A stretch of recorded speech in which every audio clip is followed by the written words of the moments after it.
জয় রাধে। হরে কৃষ্ণ কৃষ্ণ কৃষ্ণ হরে হরে, হরে রাম রাম রাম হরে হরে। সকল কৃষ্ণ ভক্তদের আমার আন্তরিক প্রীতি ও শুভেচ্ছা।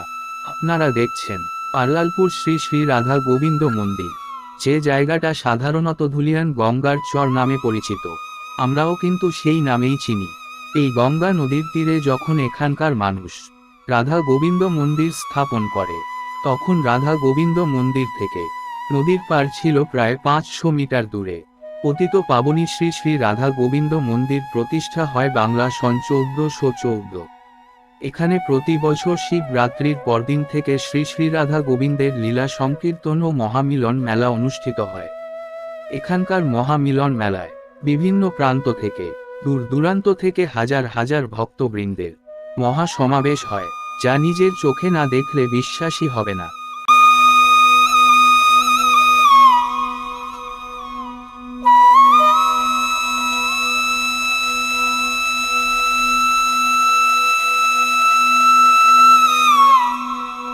দুঃখের বিষয় হলো, গত কয়েক বছর হলো গঙ্গার পার ভাঙতে শুরু করে।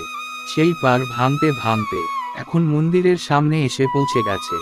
ভগবান শ্রীকৃষ্ণের কি লীলা আমরা কেউ জানি না। এই লীলা খেলার শেষ ঠিকানা কোথায়?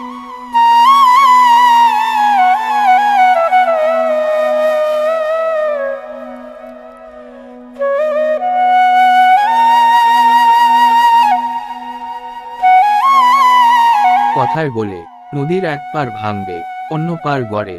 এতদিন শুধু বড়দের মুখে শুনেছি, কিন্তু এখন নিজের চোখে দেখেছি।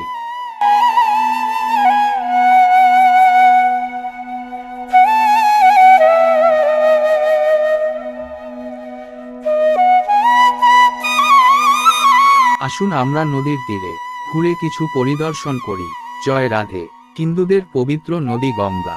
আমি এখন সেই গঙ্গা নদীর তীরে আছি, যে গঙ্গার তীর মাইলের পর মাইল ভেঙে রাস্তাঘাট, দালান কোঠা, বাড়িঘর সমস্ত কিছু মা গঙ্গা মানুষের কাছ থেকে ছিনিয়ে নিয়েছে। তবুও এখানকার মানুষ তাদের আস্তানা বসত বাড়ি হারিয়েও মা গঙ্গার কাছেই রয়েছে। যদি মা কোনোদিন পুনরায় কিছু ফিরিয়ে দেয়, আমিও এখানকার নিরুপায় মানুষের জন্য মা গঙ্গার প্রার্থনা করি। হে মা গঙ্গা দেবী, তুমি তোমার সন্তানদের কাছ থেকে আর কিছু ছিনিয়ে নিও না মা, কৃপা করো হে মা গঙ্গা দেবী।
এই হলো গঙ্গা নদীর ঘাট।